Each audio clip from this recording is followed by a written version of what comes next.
दोस्तों, भारत में एक ऐसा द्वीप है जहाँ के लोगों को ये भी पता नहीं कि वो भारत में रहते हैं।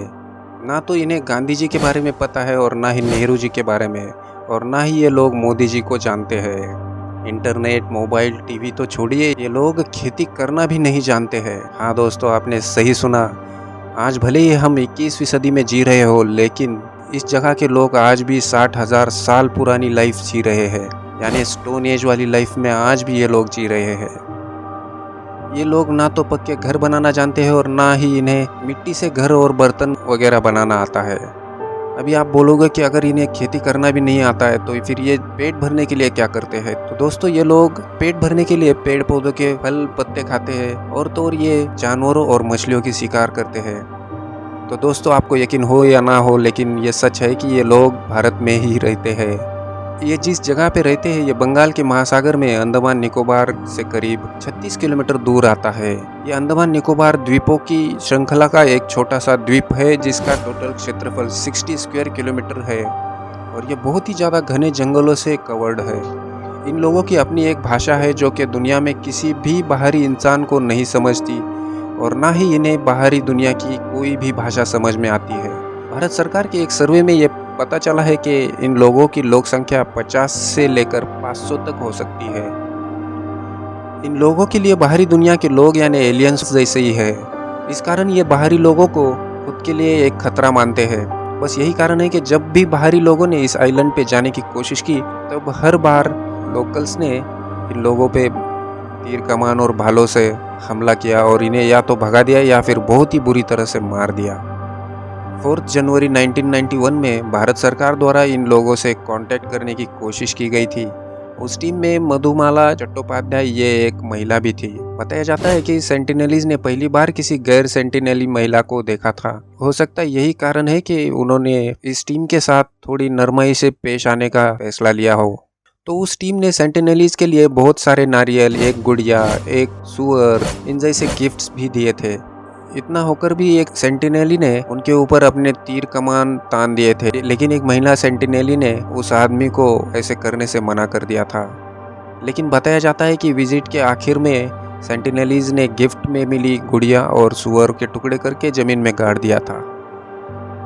सेंटिनेलीज के साथ फ्रेंडली कांटेक्ट बनाने का यही आखिरी प्रयास था, क्योंकि उसके बाद 2006 में नेशनल ज्योग्राफी की टीम ने इन लोगों से कांटेक्ट करने की कोशिश की, लेकिन जब उनकी टीम उस द्वीप के नज़दीक पहुंची, तब उन पे भी लोकल्स द्वारा तीर और भालों से हमला किया गया, जिसमें एक क्रू मेंबर घायल हुआ था। इस कारण सभी क्रू मेंबर्स को वहां से खाली हाथी वापस आना पड़ा। 2006 में भी एक ऐसा ही हादसा हुआ था।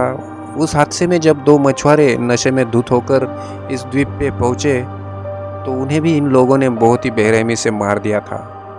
2004 में आए सुनामी से अंडमान के सभी द्वीपों पे बहुत ज्यादा तबाही मची थी। बहुत ही ज्यादा जानमाल का नुकसान हुआ था, और नॉर्थ सेंटिनल द्वीप भी अंडमान द्वीप के श्रृंखला में ही आता है।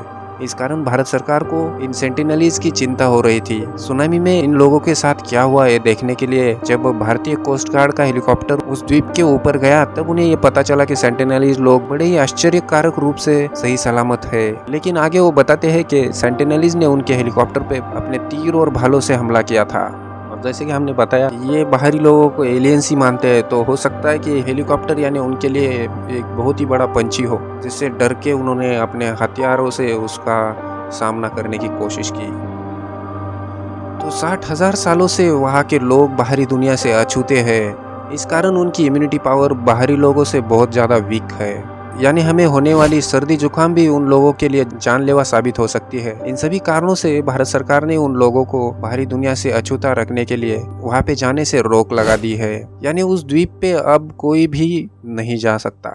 लेकिन नवंबर 2018 में American Christian missionary John Allen चाव ने अपने धर्म के प्रचार हेतु वहाँ पे इलीगली जाने की कोशिश की।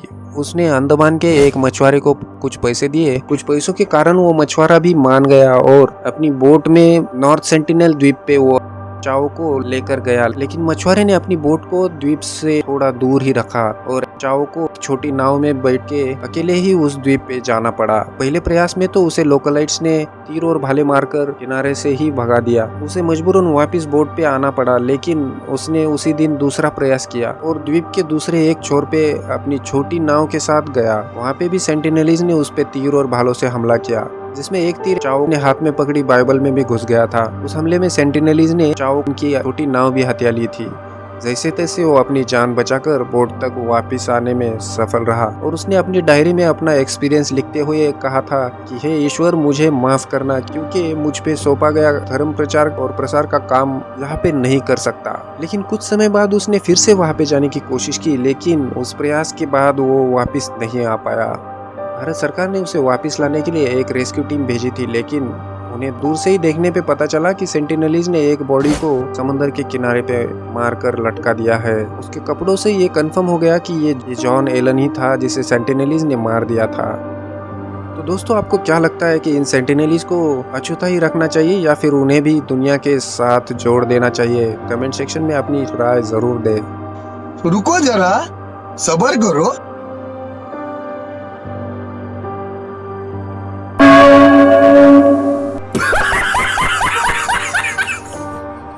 और अगर आपको ऐसे ही अमेजिंग एंड इंटरेस्टिंग फैक्ट्स जानने में इंटरेस्ट है तो हमारे चैनल को सब्सक्राइब ज़रूर कीजिए, आपको ये बहुत ही काम आएगा।